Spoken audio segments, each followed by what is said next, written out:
The night Barcelona defeated Real Madrid was not just another final added to the calendar. It was a night of tension, controversy, dominance, and messages that went far beyond 90 minutes of football. A referee's decision changed the final moments of the game. One player rose above everyone else and turned El Clásico into his personal stage.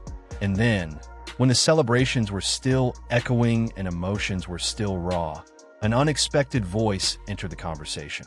Lionel Messi spoke, not with noise, not with accusation, but with words that carried weight, memory, and meaning.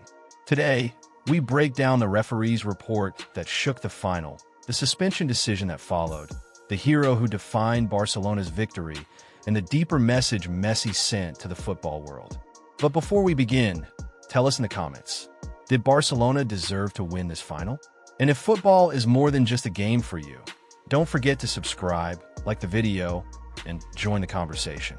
The Spanish Super Cup final between Barcelona and Real Madrid was intense from the first whistle, but the most decisive controversy arrived in the final minutes. With the clock ticking into stoppage time, the match took a dramatic turn that instantly shifted the focus from football to discipline and interpretation of the rules. Frankie de Jong, one of Barcelona's most important midfielders, was shown a straight red card after a late challenge on Kylian Mbappé. It was a moment that froze the stadium. De Jong attempted to recover the ball, stretching forward in a desperate effort to stop a counterattack, but his challenge made contact with Mbappé's knee. Referee Jose Luis Munira Montero did not hesitate. The red card was immediate, firm, and non-negotiable. VAR reviewed the incident, but there was no intervention. The decision stood, and Barcelona were forced to defend their lead with 10 men in the dying moments of the final. After the match, attention quickly turned to the referee's official report, because in modern football, the wording of that document often determines a player's fate. According to reports published by Spanish media, Munira Montero explained his decision clearly and directly. In his report, he stated that the player was sent off for making a challenge against an opponent using excessive force while contesting the ball. That phrase, simple as it may seem, carries enormous legal significance in Spanish football. The classification of the offense determines the range of possible sanctions that can be imposed by the competition committee of the Royal Spanish Football Federation. It is not about public opinion, not about emotion, but about how the action is defined within the disciplinary code. Under Article 131 of the disciplinary regulations, a straight red card for excessive force while contesting the ball usually results in a suspension of 1 to 3 matches. However, context matters. The presence of the ball as part of the action and the absence of serious injury to the opponent are key factors that reduce the severity of the punishment.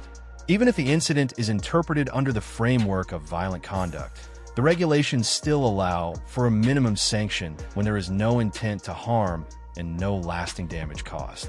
In this case, Mbappé was able to continue, and there were no reports of injury following the challenge. For that reason, the prevailing expectation among disciplinary experts is that Frankie de Jong will receive the minimum suspension of 1 match. The consequences of that decision are also clearly defined by the rules. According to Article 56 of the Disciplinary Code, suspensions resulting from the Spanish Super Cup must be served in the team's next official matches, regardless of the competition. That means De Jong will miss Barcelona's upcoming Copa del Rey fixture against Racing Santander in the round of 32. However, he will be available for the next league match against Real Sociedad, allowing Barcelona to avoid a prolonged absence of one of their midfield leaders. The controversy, while intense, ended without long-term damage to Barcelona's domestic campaign. But the red card added another layer of drama to a final that already had plenty of it. While the debate around the referee's decision dominated headlines in the immediate aftermath, the story of the night belonged to one man wearing Barcelona colors. Raphinha did not just play in the final. He owned it, from the first attack to the final whistle. The Brazilian winger imposed himself on El Clásico with a level of authority that few players have managed in recent years. Named man of the match, Raphinha was the decisive figure in Barcelona's Super Cup triumph. scoring 2 crucial goals against their eternal rivals, and once again proving that when the stakes are highest, he delivers. This performance was not an isolated moment of brilliance. It was the continuation of a pattern that has become impossible to ignore. Under the guidance of Hansi Flick, Raphinha has transformed into one of the most dominant players in El Clásico. Every time he has faced Real Madrid under the German coach, Barcelona have won. 5 matches, 5 victories, 7 goals, numbers that speak louder than any debate. In the Super Cup final, his movement, his timing, and his ruthlessness in front of goal tore through Real Madrid's defensive structure. He did not just score. He controlled the rhythm of the game whenever Barcelona needed calm and exploded with intensity whenever they needed a decisive moment. What makes Raphinha's rise even more remarkable is the respect he has earned beyond Barcelona. Real Madrid president Florentino Perez, according to sources close to him, has repeatedly expressed his admiration for the Brazilian winger. In private conversations, Perez has reportedly described Raphinha as his favorite Barcelona player, even ahead of younger stars like Lamine Yamal and Pedri. The Super Cup final only reinforced that sentiment. Once again, Raphinha was the difference between the two teams, the player who turned balance into superiority and pressure into goals. Since the arrival of Hansi Flick, Raphinha has become an indispensable part of Barcelona's system. Flick trusts him not only for his technical quality, but for his mentality. He is dynamic, relentless, and fearless in big games. In previous Clásicos, he scored in Barcelona's historic 4-goal victory, netted a brace in last season's Super Cup final, repeated defeat in the league, and now closed the cycle with another double on the biggest domestic stage. These are not coincidences. They are the marks of a player who thrives when the spotlight is brightest. After the final, Flick did not hide his admiration. He described Raphinha as an extension of himself on the pitch, praising his mentality and his direct impact on the team.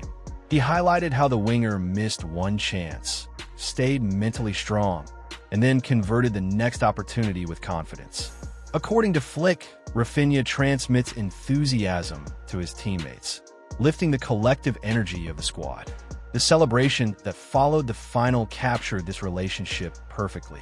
Raphinha stood alone near the bench, fists clenched, facing the technical area. Moments later, Flick approached him, embraced him, and kissed him on the cheek. It was an image of trust, connection, and mutual belief. Raphinha's celebrations have also become part of his identity.